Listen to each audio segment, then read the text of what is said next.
오늘 이 시간 가을 날씨고 햇볕이 뜨겁고 잠자기 딱 좋은 날씨인데 오후 예배에 오신 여러분들을 환영합니다.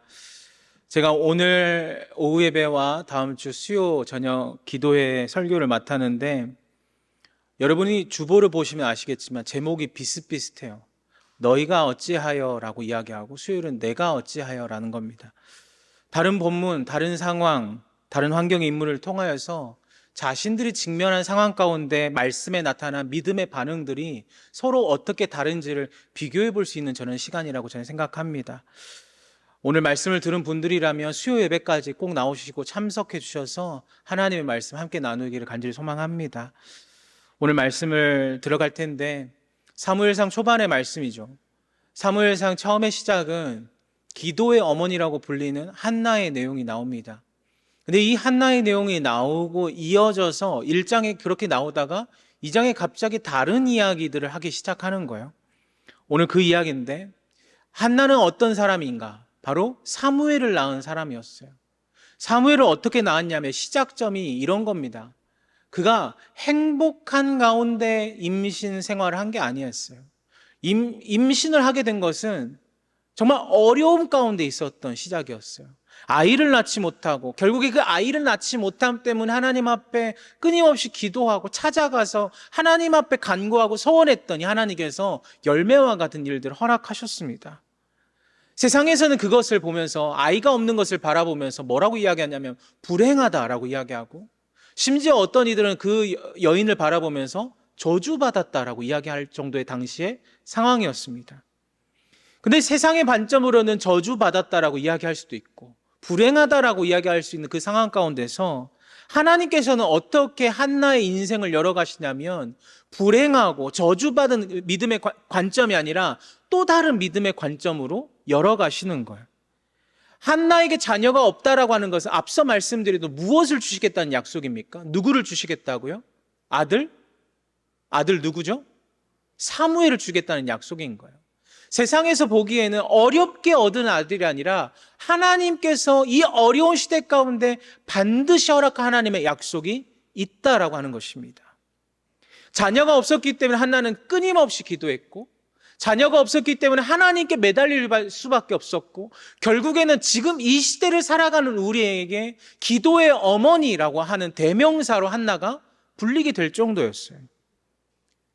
결국에 이 시대와 흐름을 바꿀 수 있는 믿음의 사람을 세우는 그 사무엘을 낳게 되는 것이죠. 그러므로 우리는 이렇게 해석할 수 있습니다. 우리 인생 가운데, 우리의 삶 가운데 닥치는 어떤 어려움이 그것 자체로만 나쁜 것이 절대 없다라고 하는 거예요. 어떤 힘든 일을 경험하고 힘든 상황을 마주했을 때 그거 하나만으로도 우리의 인생이 이렇게 뒤바뀌는 일들은 없어요. 반드시 하나님이 어려움 가운데 있다면 반드시 하나님의 길로 행하는 일도 우리 가운데 허락하실 줄로 믿습니다. 사랑하는 성도 여러분, 지금 말씀을 듣는 이 순간에 어떤 일들을 경험하고 있으십니까? 말씀을 듣는 이 순간에 어떤 어려움 가운데 있는지 저는 잘 알지 못하지만 여러분, 우리가 하나님이 우리의 가운데 믿음 허락하신 줄 믿사오니 그 믿음으로 오늘 말씀을 듣고 우리 세상 가운데 나아가서 승리하는 은혜가 반드시 있게 되기를 간절히 소망합니다. 한나의 경우로 봤을 때 자녀가 없다라고 하는 것은 하나님의 기적을 경험하는 순간이었어요. 오늘 본문 말씀은 한나의 이야기가 아니라 다른 이야기가 나오죠. 오늘 읽어보셔서 아시겠지만 엘리의 두 아들에 관한 이야기가 나옵니다. 엘리의 두 아들, 우리가 읽은 본문에는 이름이 나와 있지 않지만 잘 아실 거예요. 홈니와 비느하스라는 인물입니다. 이 홈니와 비느하스는 아버지 엘리가 제사장이었기 때문에 그대로 자기들에게 되물림되는 역할이 하나 있습니다. 무엇이죠? 그들도 제사장이었다라고 하는 거예요. 당시의 구약시대였는데 제사장의 역할은 너무나 쉬워요. 예배를 인도하는 역할입니다. 예배를 돕는 역할이었어요. 하나님의 예배를 성도들이, 백성들이 드릴 수 있도록 돕는 역할이었어요.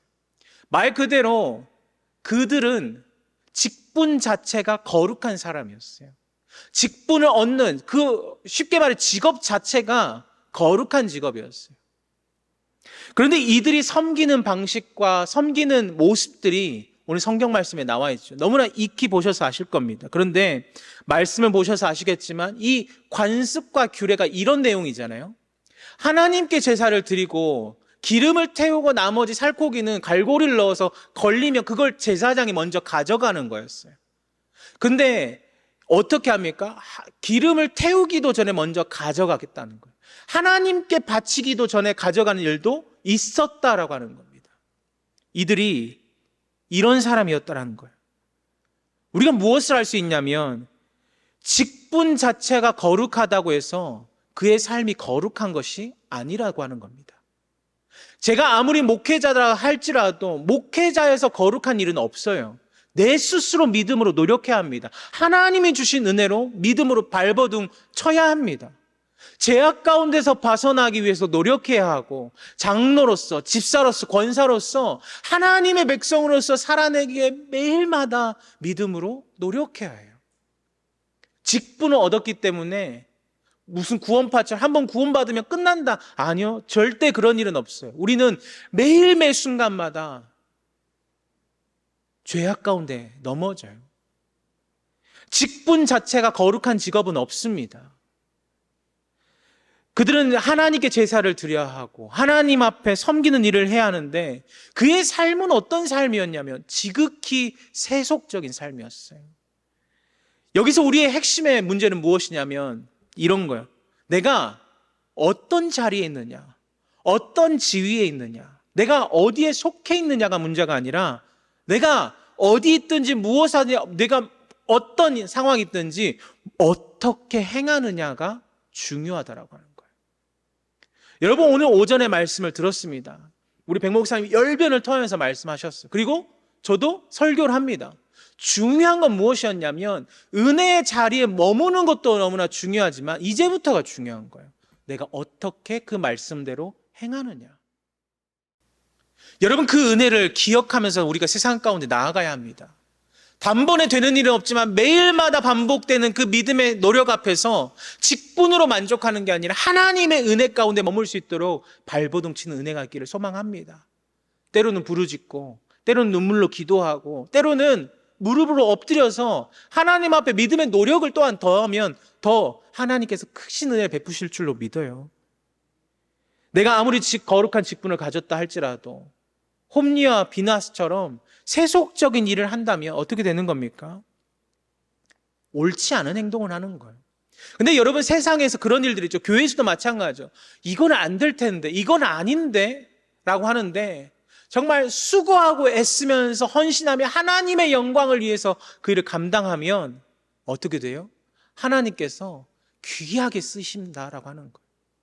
모든 일들이 그래요. 하나님께서 주관하시는 모든 일들이 그렇습니다.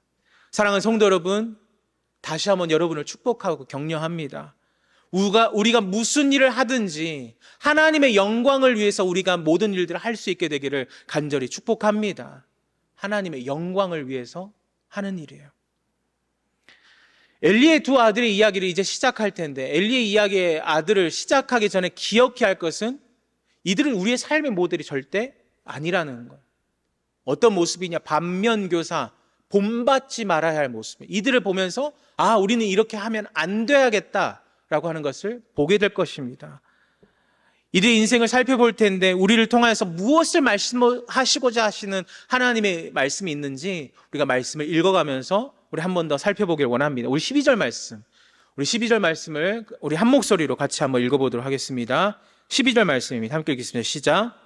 엘리의 아들들은 행실이 나빠 여호와를 알지 못하더라. 이들에 대한 성경의 표현은 한 줄로 나와 있습니다. 뭐라고 나와 있죠? 행실이 나쁘다. 그리고 하나님을 알지 못하더라 라고 하는 겁니다.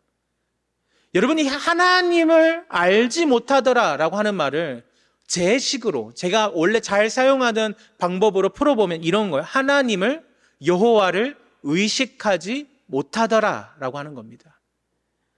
우리가 너무나 잘 알고 방금 말씀드린 것처럼 이들은 제사장이었어요. 이들은 하나님을 모르는 사람이 절대 아닙니다. 어떻게 모르고서 제사장의 역할을 감당할 수가 있겠습니까? 하나님을 예배하는 것이 너무나 익숙했고 그렇던 사람들이고 성전에서 생활했고 또한 심지어 아버지가 제사장이었어요. 그리고 지금도 그들은 제사장의 역할로서 제사를 섬기고 있습니다. 그런데 문제가 있어요. 문제가 무엇이냐면 그들은 하나님을 잘 알고 제사를 돕는 역할을 감당했지만 하나님을 의식하지를 못했다라고 하는 거예요. 여기서 우리가 깨달아야 하는 것이 한 가지 있습니다. 그것은 우리의 삶 가운데, 우리의 믿음의 생활 가운데서 하나님을 아는 것으로 충분하지가 않다라고 하는 겁니다. 우리 가운데 이런 분이 있어요. 제가 대표적인 사람이거든요. 어떤 사람이냐면 어렸을 때부터 신앙생활을 쭉 유지해오는 사람이에요. 어렸을 때 신앙생활하고 교회에서 생활하고 교회 생활권에서 자라다 보니까 스스로 어떤 느낌이 있냐면 거룩하다라고 만족하는 거예요. 교회에 오면 거룩함을 선택했어. 교회에 오는 것만으로도 내가 잘했어. 스스로 내 만족스럽게 거룩함을 선택했다라고 생각하는 거예요. 익숙하고 너무나 당연하게 여겨지고 하나님을 잘 알고. 근데 이 엘리의 두 아들들도 그랬다고 하는 거예요. 하나님을 잘 알고 교회 생활이 너무나 익숙했는데 지금 이 사무엘상의 저자가 이야기하는 것은 그것으로 충분하지가 않다라는 겁니다. 이들에게 문제는 여호와를 알 때 여호와를 의식하지 않는 삶이 문제였어요. 여러분, 우리를 한번 돌아보십시오. 여러분 자신 한번 돌아보시면 되는 거예요. 여러분, 하나님을 아시죠? 모르세요? 알잖아요. 대답 한번 해보세요. 아시죠? 그러면 여러분, 하나님을 얼마만큼 의식하고 계십니까? 여러분, 아는 것으로 충분하지 않다라고 말씀드렸는데 여러분, 얼마만큼 하나님을 의식하고 계십니까? 제가 예전에 이 의식한다라는 내용을 한 번 더 말씀드린 적이 있어요. 한 번 더 반복하면 이런 거예요. 의식한다라고 하는 것은 무엇이냐? 우리의 삶의 방식이 바뀌는 것을 의미해요. 쉽게 설명해 볼까요? 여러분, 제가 청년부를 꽤 오랜 시간 예전에 했었거든요. 십몇 년을 청년부만 했었어요. 그러다 보니까 이 청년들의 삶이 굉장히 익숙해요. 그런데 청년들의 특징이 있는데 교회에서 청년들이 많아지면 뭐 합니까? 연애를 하게 돼요. 서로 좋아하게 됩니다. 근데 웃긴 게 청년들이 서로 좋아하면 이 상대방이 연애하는 상대방이 서로 모른 척하면서 우리는 조심하자라고 이야기하지만 뭐가 달라요? 눈빛이 달라요. 눈빛이 달라지면 뭐가 달라져요? 모습이 달라져요. 너무나 익숙한 청년이 이 자매는 제 앞에서 모든 걸 털어내는 자매가 하나 있었어요. 뭐든지 자기의 특별한 것까지 다 이야기해요. 목사님, 저 이렇게 했는데 저렇게 했는데요. 그런데 연애를 하는 순간 달라져요.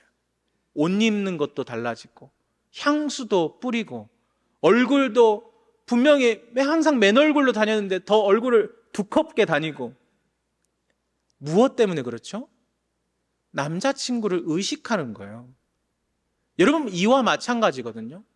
하나님을 의식하면 무엇이 달라져야 합니까? 삶이 달라져야 돼요. 하나님을 아는 것은 지식을 쌓는 것과 마찬가지예요. 두텁게 지식을 쌓는 것과 다르게 의식하는 것은 내 삶을 바꾸는 거예요. 누구에게 맞추는 거예요?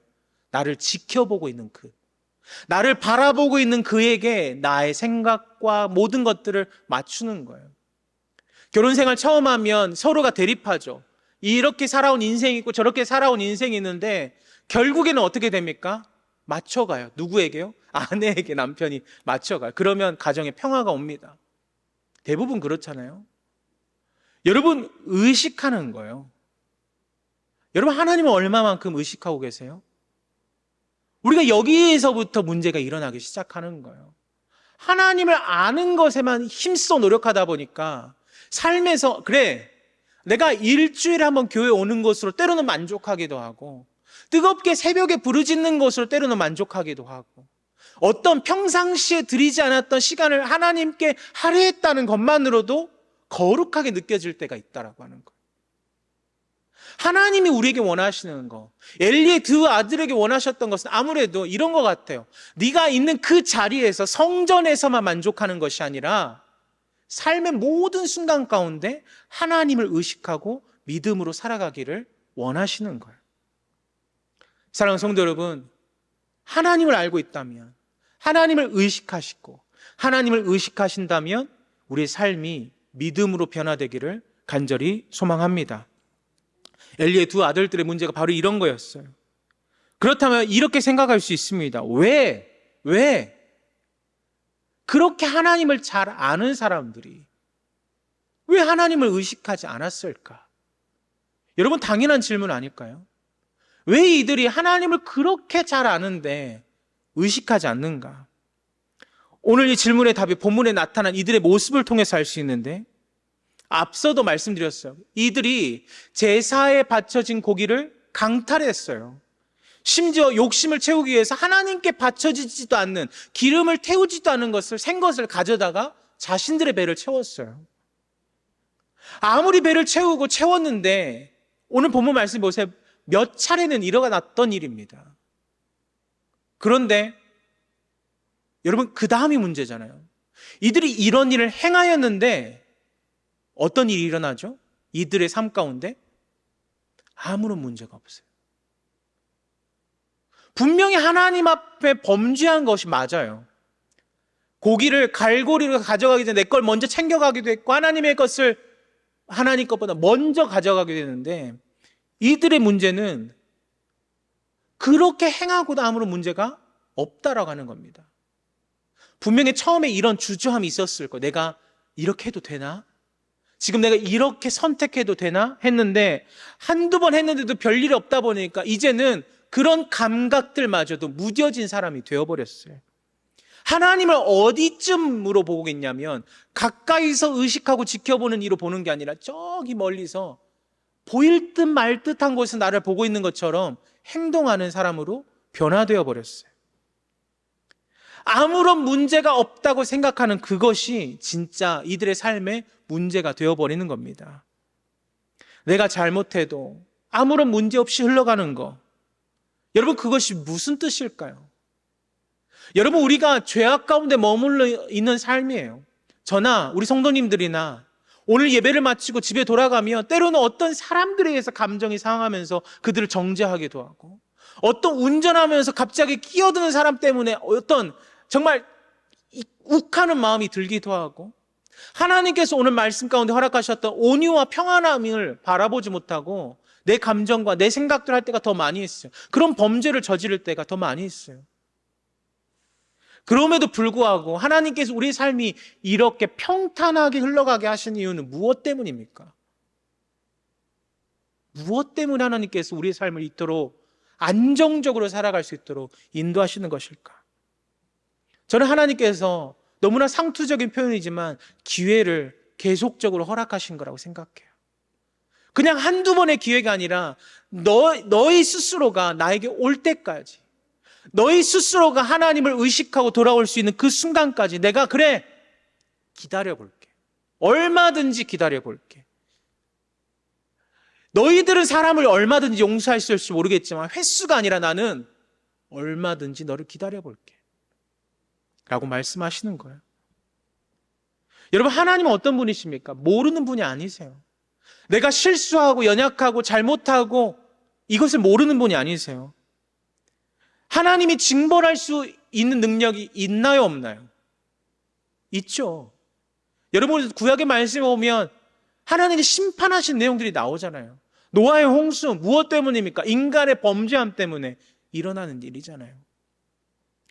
여러분, 우리가 아무 일도 일어나지 않은 일 때문에 막 살아도 되겠네라고 생각할 수 있습니다. 그러나 여러분, 우리가 그 마음 가운데서 이 익숙한 평안함 가운데서 돌이키기를 간절히 소망합니다. 돌아서야 해요. 익숙함이 아니라 매일마다 주님을 의식하며 믿음으로 살아가는 믿음의 방법들을 우리가 계속적으로 찾고 구하면서 나아가야 합니다. 사랑하는 성도 여러분, 은혜의 때로 돌아가시기를 간절히 소망합니다. 13절부터 17절까지가 방금 말씀드렸던 엘리의 두 아들들의 내용이 나오는데, 반복적으로 말씀드렸던 이 내용을 바라보면서 이들이 자신의 욕심으로 이 제사를 사용하고 있는 것을 보게 됩니다. 이들의 인생 가운데 문제는 무엇이냐면, 예배가 무엇이 되기 시작하냐면 자신들의 수단을 채우는 데 되어버렸어요.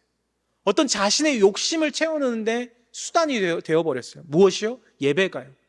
예배가 목적이 아니라 수단이 되었다는 거예요. 하나님이 목적이 아니라 수단이 되어버렸어요. 여러분, 이게 진짜 문제인 거죠.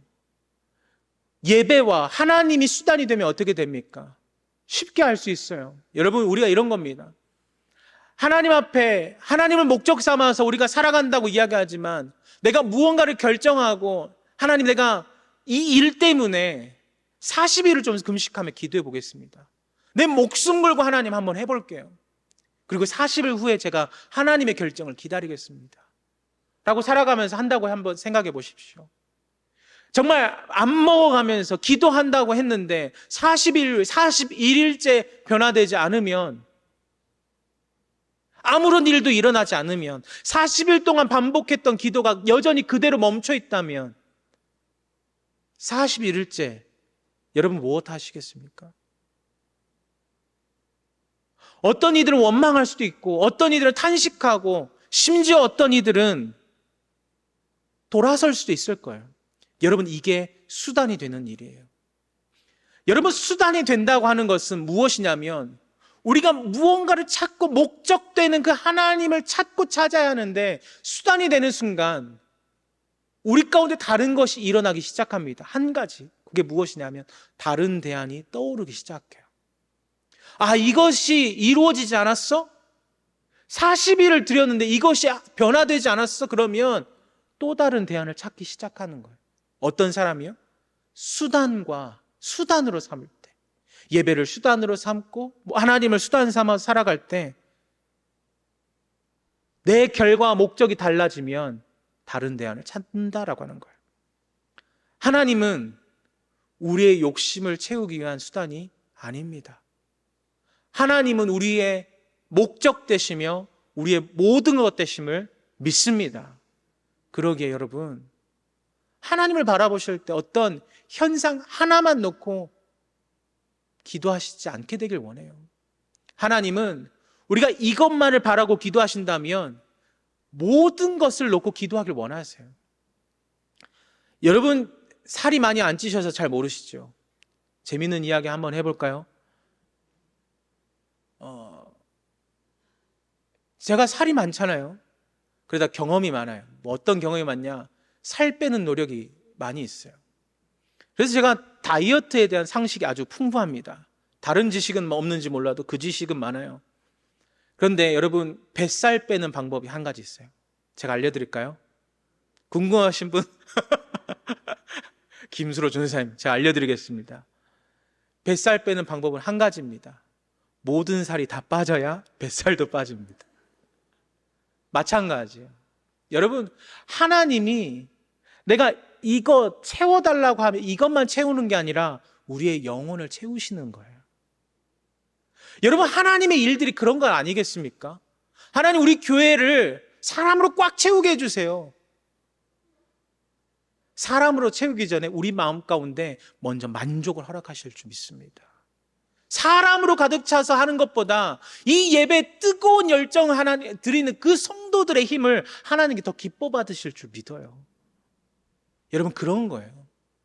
우리의 기도와 방향이 하나님을 수단 삼고 하나님을 수단 삼는 게 아니라 끊임없이 하나님을 목표로 두고 거기를 향해 나아가야 하는 거예요.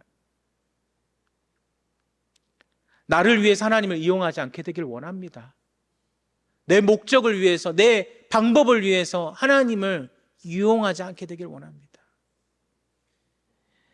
엘리의 두 아들의 문제가 여기까지 있어요. 그들은 제사를 수단으로 삼았다는 거예요. 근데 이들의 문제와 더불어서 아버지의 문제도 있습니다. 우리 성경을 한 번만 보시면 좋을 것 같은데, 사무엘상 2장 29절의 말씀입니다. 29절의 말씀. 29절 말씀 함께 읽겠습니다. 너희가 어찌하여 내 처소에서 명령한 재물과 예물을 밟으며 내 아들들을 나보다 더 소중히 여겨 내 백성 이스라엘이 드리는 가장 좋은 것으로 너희들을 살찌게 하느냐. 아멘. 이 말씀 한번 잘 보십시오. 누구에게 하는 말이냐면 아버지에게 하는 말이에요. 아버지에게. 근데 중간에 뭐라고 이야기하냐면 네가 어떻게 내 재물과, 한번 화면을 좀 띄워주시겠어요? 계속 보셔야 되니까. 재물과 예물을 밟으며 뭐라고 이야기해요? 내 아들들을 나보다 중히 여기느냐. 문제의 핵심은 여기에 있어요.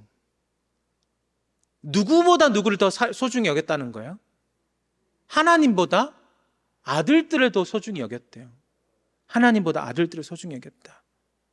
아들들이 이 지경이 될 정도로 하나님의 명령을 어기고 제사장으로서의 역할을 감당하지 못하게 된 것은 누구의 문제예요?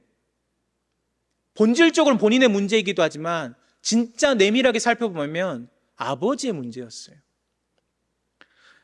사랑했음에도 불구하고 진짜 사랑했거든요. 너무나 사랑했기 때문에 아들들에게 그런 일들을 해도 다 수용해 준 거잖아요. 근데 사랑했는데 문제는 무엇이었냐면 그들을 바른 길로 인도해내지 못했다라고 하는 겁니다.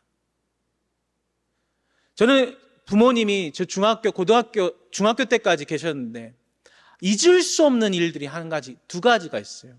제 아버지가 진짜 화를 안 내시거든요. 화를 절대 내지 않았어요. 근데 딱 2번이 기억납니다. 2번. 첫 번째는 이런 일이었어요. 제가 사춘기가 막 접어들 때 무언가를 막 명령하면 이렇게 이야기하면 하기가 싫잖아요. 그래서 저도 모르게 방문을 그냥 그래 평소보다 힘있게 닫는다라고 생각하고 나의 의지를 표현한다 생각하고 문을 딱 닫았는데 문이 제 예상보다 다르게 너무나 크게 꽝 닫히는 거예요. 그래서 저희 아버지가 아주 나지막한 목소리 이렇게 말씀하셨습니다. 이신웅 나와 이렇게 말씀하셨습니다. 그러니까 저도 모르게 놀라서 뭐라고 이야기했을까요? 아니에요. 바람이 그런 거예요. 얼마 지나지 않아서 있었던 일인 것 같아요. 제가 사춘기가 되면서부터 입이 험한 말을 하기 시작하잖아요. 평상시에는 그런 말을 쓰지 않다가 갑자기 막 욕도 하게 되고 친구들과 어울리면서 부적절한 이야기를 하게 됐어요. 그런데 하루는 집에 와서 샤워를 딱 하는데 옛날에는 수도가 그랬잖아요. 뜨거운 물 갑자기 쓰다가 갑자기 찬물이 확 나오고 찬물 쓰다가 갑자기 확 뜨거워지고 제가 그런 경험이 있어요. 그러다 보니까 샤워를 하고 있는데 비누칠을 막 하고 이제 물을 틀려고 하는데 찬물이 갑자기 나오는 거예요. 저도 모르게 아이씨 딱 그랬어요. 근데 저희 아버지는 절대 매를 드는 분이 아닙니다. 앉혀놓고 1시간이든지 2시간이든지 설명을 하시는 분이에요. 제가 샤워를 하고 있었는데 아버지가 이렇게 말씀해요. 또 이신웅 나와 그러는 거예요. 제가 어떤 상태로 나갔냐면 팬티만 입고 몸에 샤워칠을 하고 물도 못 뿌렸잖아요. 왜냐면 이미 발 이것 때문에 나왔으니까.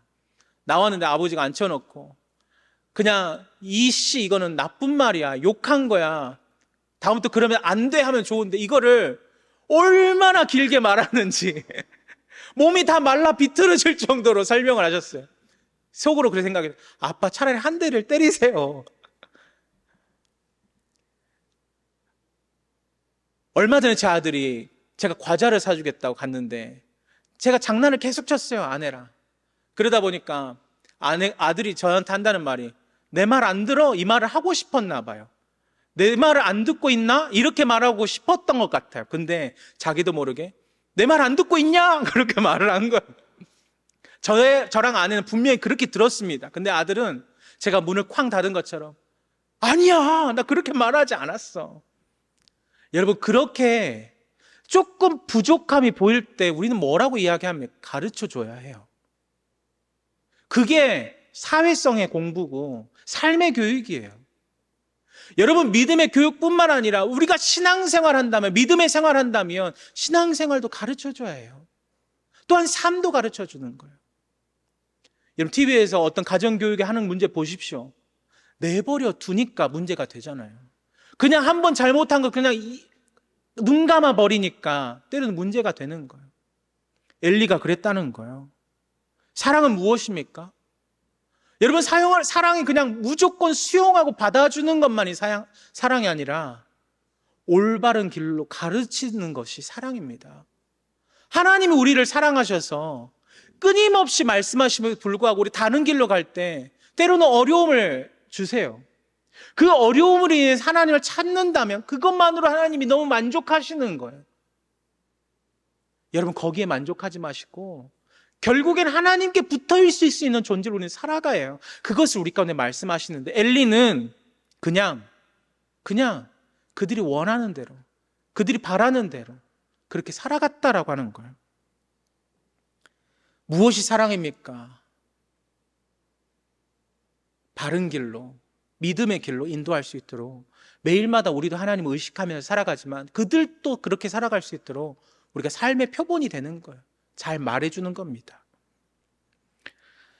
하나님께서 이렇게 엘리와 그 가정이 무너져 가고 있을 때 하나님은 우리에게 또 다른 믿음의 길을 열어가십니다. 오늘 말씀해 보니까 18절 말씀, 우리 마지막으로 한번 같이 읽어볼까요? 18절 말씀, 2장 18절 함께 읽겠습니다. 시작. 사무엘은 어렸을 때 세마포 에봇을 입고 여호와 앞에서 섬겼더라. 사무엘이 어렸을 때인데 그는 여호와를 섬겼더라라고 하는 겁니다. 이 말이 너무나 중요해요. 여러분, 이렇게 단순한 섬김일 수 있어요. 근데 어린아이가 섬겼어요. 이 섬기는 것을 모르는 사람이 아무도 없습니다. 엘리도 알고 있었고 다 알고 있었어요. 당연히 하나님을 섬기는 거 알고 있습니다. 그런데 진짜로 하나님을 섬기는 사람이 없었어요. 제사장이라고 해서 섬겼던 사람들도 아니었고 아들들이라고 해서 오히려 더하면 더했지 아버지보다 덜하지 않았어요. 그런데 이 섬김의 문제 가운데 누가 일어나기 시작하냐면 아무런 세상의 대안도 주지 못하고 믿음의 방법으로 찾지 못하고 있을 때 어린아이 사무엘을 하나님께서 준비시키시고 있다라고 하는 거예요. 나이요? 아무 상관없습니다. 여러분, 어떤 경력이요? 문제가 되지 않아요. 누가 하나님께 쓰임받는 사람이냐면 이 사람이 하나님을 경외하는지 하나님을 바라보는지, 이게 진짜 중요한 거예요. 여러분, 우리가 어린아이에게서 어떤 사람들이 믿음을 보잖아요. 아, 이 아이의 믿음은 정말 대단한 믿음이구나. 그런 것처럼요. 단순히 어른에게서만 배우는 게 아닙니다. 엘리의 문제는 아들을 가르치지 못한 문제였는데 사무엘은 하나님을 섬기는 그 모습이 사람들에게, 세상에게 대안을 주는 거예요. 사랑하는 성도 여러분, 질문으로 여러분 한번 설교를 마쳐보겠습니다. 엘리의 두 아들이 되시겠습니까? 사무엘이 되시겠습니까? 너무나 당연한 문제 아니시겠어요? 사무엘이 되어야 합니다. 세상의 대안으로서 어두워져가는 시대 가운데 정말 부모의 곁을 떠나서 하나님의 전에 사는 것만으로도 쓰임받고 세상에 대안을 주는 사람이 되었던 것처럼 하나님께서 오늘 말씀하시는 거예요. 모든 사람들에게 너희가 어찌하여 이런 일을 하느냐. 좋은 환경이고 좋은 상황이고 어떤 지위도 높아져 가고 다 갖추어졌는데 너희가 어찌하여 이런 일을 하느냐. 오늘 물어보십니다. 그런데 그 상황 가운데 하나님은 사무엘을 준비시키시고 있는 거예요. 사랑하는 성도 여러분, 우린 선택합니다. 사무엘과 같이 내 환경을 구애받지 않고 상황에 구애받지 않고 이 사무엘이 누구 밑에 자랐냐면 똑같이 엘리 밑에서 살아가잖아요. 그럼에도 불구하고 하나님의 대안이 되는 것처럼 우리는 하나님께 쓰임받는 자로 살아간다면 먼저 하나님을 경외하시고 하나님을 섬기는 은혜가 있기를 간절히 소망합니다. 그렇다면 우리도 너희가 어찌하여 이런 일을 하느냐가 아니라 하나님, 내가 어찌 이런 일을 감당할 수 있습니까? 나는 부족합니다. 그럼에도 불구하고 하나님께서 우리를 사용하실 줄 믿습니다. 이제 세상 가운데 나아갑니다. 우리가 세상 가운데 나아갈 때 행하는 믿음이 필요합니다. 듣는 은혜는 이제 족합니다. 많이 들었어요. 얼마든지 듣고 있어요. 이제부터가 시작이에요. 저부터도 우리 성도님들도 말씀을 듣고 행할 때 반드시 하나님의 은혜로 행하는 거룩한 믿음, 그리하여 하나님께서 내가 하나님께 고백할 때 감당할 수 없을 정도로 큰 은혜를 받아서 내가 어찌하여 라고 말할 수 있는 그런 은혜의 고백들이 우리 가운데 있게 되기를 간절히 소망합니다. 기도하겠습니다. 살아계신 아버지 하나님 감사합니다. 우리에게는 주님의 은혜가 늘 함께하기에 부족함에도 불구하고 늘 공급하신 은혜가 있는 줄 믿습니다. 하나님, 성경의 인물을 통하여서 우리의 모습을 점검합니다. 다시금 믿음 앞에 굳건히 서게 하시고 하나님의 은혜를 받는 것으로 만족하며 하나님이 우리의 삶의 모든 것 되심을 고백하는 이 시간이 함께한 우리 성도들의 삶에 고백될 수 있도록 인도하여 주시옵소서. 모든 것 감사드리며 예수님의 이름으로 기도합니다. 아멘.